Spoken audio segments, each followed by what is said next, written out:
Hello students. तो आज से जो है हम अपने यूट्यूब पर जो एक एक टॉपिक स्टार्ट कर रहे हैं उसमें उत्तराखंड भी अब हम इसमें देंगे आपको। ठीक है। तो आज का हमारा टॉपिक है इसमें परमार वंश के 37वें राजा अजयपाल। तो अगर देखो परमार वंश के राजाओं की बात करते हैं तो सबसे महत्वपूर्ण राजा जिन्होंने सारे गढ़ जीते और 52 गढ़ों को जीत के एक छत्र राज्य स्थापित किया, ठीक है, तो वो राजा हैं अजयपाल। तो यह 37वें क्रम के राजा। 1490 से 1519 तक इनका समय है। ठीक है। पहली राजधानी आप जानते हो सन 888 में कनकपाल के द्वारा जो स्थापित हुई थी वो हुई थी चांदपुरगढ़। उसके बाद सन 1512 में राजधानी अजयपाल के द्वारा ही देवलगढ़ में लाई गई। ठीक है। तो पूरा एक स्टोरी के रूप में मैं धीरे धीरे आपको इसमें बताऊंगा और आपको सब चीज़ें क्या है क्लियर हो जाएंगी। तो यहीं पे देवलगढ़ में ही राज राजेश्वरी का मंदिर भी अजयपाल के द्वारा बनवाया गया। यह आयोग द्वारा पूछा गया था कि अपनी कुल देवी का मंदिर जो है कहाँ बनवाया गया। तो ये बनाया गया है देवलगढ़। ठीक है। 1512 में यहाँ पे राजधानी आई थी। इसके बाद आई थी देखो 1517 में श्रीनगर में, जो सबसे इंपॉर्टेंट है ये। ठीक है। आयोग ने एक प्रश्न दिया था, उसमें आंसर जो है इसका 1515 दिया है, अभी एनटी एग्जाम में आया था। ठीक है। तो ये चीज़ थोड़ा हमें देखनी पड़ेगी कि कुछ क्वेश्चन में थोड़े ईयर आगे पीछे हो जाते हैं। तो अगर 1517 ऑप्शन नहीं है तो फिर 1515 आपको याद रखना है। ठीक है।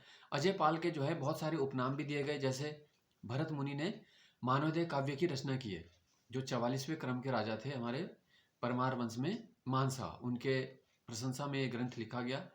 और उसी ग्रंथ में जो है जैसे कृष्ण, कुबेर, युधिष्ठिर, भीम, इंद्र, इन सब से तुलना की गई है अजयपाल की। ठीक है। फिर आते हैं प्रोफेसर जो अजय सिंह रावत हैं, उन्होंने सम्राट अशोक से तुलना की है ना। और क्यों की है?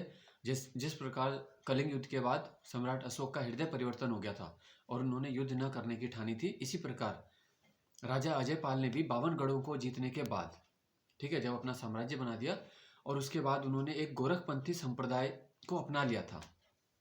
तो ये भी पूछा जाता है गोरखपंथी संप्रदाय के जो 84 सिद्धों में से एक किसे माना जाता है परमार वंश में? तो यह है राजा अजयपाल।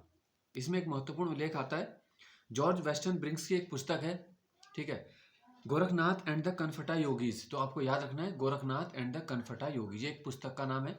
ठीक है। जो योगी एक कुछ संत ऐसे होते थे जिनके कान फटे हुए होते हैं, तो उनके ऊपर ये बुक है। और इसी पुस्तक में जॉर्ज वेस्टन ब्रिंक्स ने क्या बताया है, अजयपाल को ये गोरखपंथी समुदाय के 84 सिद्धों में से एक उनको माना है। ठीक है। तो आप एक चीज़ आपको ये भी याद रखनी है कि कौन सा राजा ऐसा है परमारों में, है ना। परमार वंश सबसे लंबे समय तक शासन करने के लिए भी जाना जाता है, सन 888 से 1949 तक। ठीक है। जब तक मानवेंद्र शाह रहे। तो मैं एक एक टॉपिक करके एक एक राजा करके आपके पास लेके आऊँगा और आपको उसमें नाम से ही पता लगेगा ये वीडियो किसके बारे में। तो आप उसको सुन सकते हो, नोट भी कर सकते हो और आपको कुछ ना कुछ उसमें ज़रूर काम की बातें मिलेंगी। ठीक है। अच्छा, अब आ जाते हैं, एक उप्पूगढ़ है। ठीक है। गढ़वाल के 52 गढ़ों में से एक गढ़ आता है उप्पूगढ़। वहाँ के जो राजा थे वो थे कफ्फू चौहान। तो कफ्फू चौहान के साथ भी अजयपाल का युद्ध हुआ था और लास्ट में कफ्फू चौहान की हार भी, लेकिन वो बड़ी बहादुरी से लड़े थे, इसलिए अजयपाल ने क्या कहा था उनको, वीर तुम जीते हम हारे। ठीक है। तो याद रखना है कि कफ्फू चौहान का संबंध किससे? तो ये उप्पूगढ़ के राजा थे उस समय। ठीक है। और इस घटना का उल्लेख जो है तारादत्त गैरोला के द्वारा किया गया है, जिन्होंने सदई नामक एक गढ़वाली रचना लिखी है। ठीक है। तारादत्त गैरोला ने जो रचना लिखी है सदई, उसमें ये उल्लेख हुआ है, ठीक है, कफ्फू चौहान के बारे में। अच्छा, फिर महाभारत में भी देखो उल्लेखित हुआ है। वैसे तो जो हमारे पहाड़ के लोग हैं उन्हें क्या बोला गया है, अस्मक युद्ध विशारद, है ना। पहाड़ के जो लोग हैं वो पत्थरों से युद्ध करने में बड़े माहिर थे। तो इस तरीके से महाभारत में भी उल्लेख हुआ है। अजयपाल जो है सिकंदर लोदी के समकालीन थे। सरोला ब्राह्मण की एक प्रथा पूछी जाती है। सरोला ब्राह्मण तो गढ़वाल में है ना, अगर आप कभी रहे हैं तो वहाँ जरूर जानते होंगे। ठीक है। कुमाऊं का तो मेरे को मालूम नहीं है वहाँ पे है या नहीं है, लेकिन गढ़वाल में एक सरोला होता है। जैसे कोई भोज आयोजित होता है तो सरोला बांटता है। तो सरोला ब्राह्मण की प्रथा भी अजयपाल के द्वारा प्रारंभ की गई।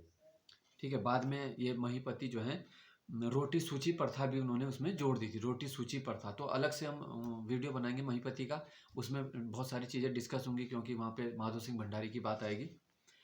इनके और कुछ नाम भी हैं, उपनाम, जैसे दैदीप्यमान नक्षत्र वाला राजा, ठीक है, जिसका चमकता हुआ सितारे की तरह है। गढ़वाल का बिस्मार्क, गढ़वाल का अशोक हो गया अजय रावत के द्वारा, गढ़वाल का नेपोलियन, एक महत्वपूर्ण प्रश्न बनता है कि किस रोमन सम्राट से अजय पाल की तुलना हुई है। तो ये है, कौन से रोमन सम्राट हैं? Julius Caesar. तो गढ़वाल का जूलियस सीजर भी अजय पाल को कहा जाता है। तो ये कुछ जानकारी थी राजा अजय पाल के बारे में महत्वपूर्ण। ठीक है, एक जानकारी इसमें रहेगी है, अजय पाल गढ़वाल के पहले राजा हैं जिन्होंने कुमाऊं पर हमला किया। 1491 में जब इन्होंने हमला किया तो कीर्तिचंद से इनको हार मिली थी, ठीक है, चंद्रवंश के राजा से, और दूसरे 1492 में इनको जीत मिली थी। तो ये अजय पाल के बारे में जानकारी थी। आपको ये जानकारी कैसी लगी आप बता भी सकते हो।